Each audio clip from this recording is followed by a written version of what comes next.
Hey guys, Lani here from Gingerbread Garden. In today's video, I wanted to share with you guys one of the things that I think is very important to gardeners. I have posted a blog about, and I think I'm going to be turning that into a video as well eventually, but I have talked about some mistakes for seed starting that you want to avoid. I want to show you guys a quick video about some of the seed starting mistakes that I have done in the past, and recently I have two that I have done. So one is not using the proper seed starting mix or the seed starting medium. There is something called seed starting mediums, and there's a reason why we prefer or we use that kind of materials when we are seed starting. One is seed starting mediums that are meant for seedlings have a better and lighter type of materials that are very suitable for young seedlings. And if you are not using a good seed starting mix, chances are your seedlings are not going to be growing very well, or it's going to be stunted, or it's not even going to be able to germinate. So this is an example. So this seedling had suffered quite a lot. So I started these seedlings in a nice seed starting mix, which is not a problem. However, because I ran out of, I was trying to kind of reserve the seed starting mix that I had bought for seed starting.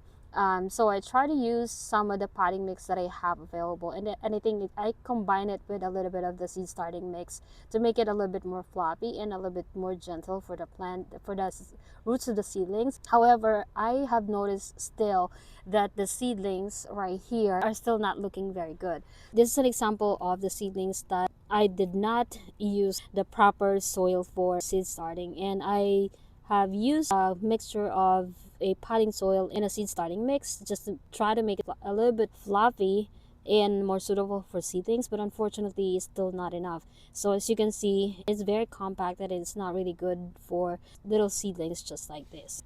Another example that I wanted to show you guys is this.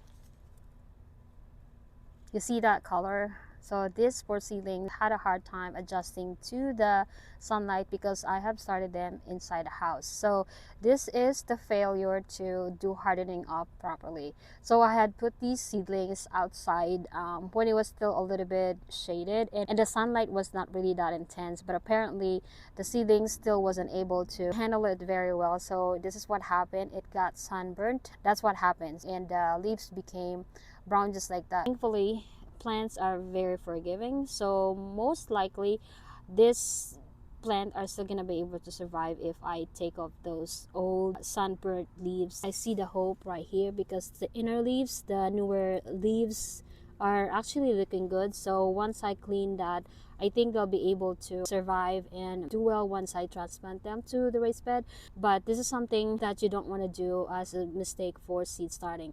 So you want to gradually expose the plant or the seedlings to the sunlight because they are not used to the intensity of the sunlight. So hardening of seedlings is a very important thing to do. You want to avoid not hardening of the seedlings. So we'll see how this one goes. Hopefully they actually survive. So as you can see, even experienced gardeners, even people who successfully grow plants, sometimes don't even do things very well. But that's the beauty about plants, right? Because they are very, very forgiving, and I think I have a lot of hope for these plants. But for some of the plants that are actually more sensitive, you want to be careful with how you treat them, because sometimes instead of adjusting or actually surviving, they'll actually die. So there's a very high chance of losing the plant if you actually don't harden off the seedlings. So that's one thing for you to consider, especially when you are just starting out with seed starting. Sometimes knowing what to do and actually doing it, or having the energy to do all that stuff, is actually something that's very different. And one thing I have learned as well is that if you are a gardener, you definitely have to have some stock of potting soil or something. That way you don't have to resort to using some other mix that is not suitable for the need of the plant.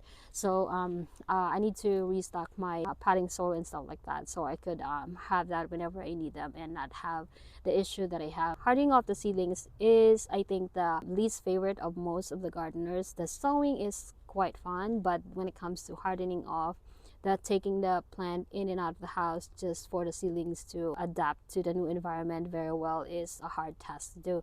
And when you're busy, sometimes you get a resort in something that I did, which is I just put them in one of my hoop covered raised beds to slowly adjust to the environment. I should have put it in a more shaded area, but I did not do it. But anyway, we'll see how these seedlings go, and hopefully they survive. I'll let you guys know on the upcoming videos to see how this thing goes and how this seedlings survive. But yeah, I thought I'd share with you guys that moment where I actually messed up with some of my seedlings. But I think it's worth learning from other people's mistakes, so that's why I'm sharing that with you guys. The good thing about losing some plants is you get more room for more plants. This is where I am going to be growing some of my bok choy that I have that doesn't have room in the other raised bed. All right, thank you guys for watching. I hope to see you again in the next video. Bye bye.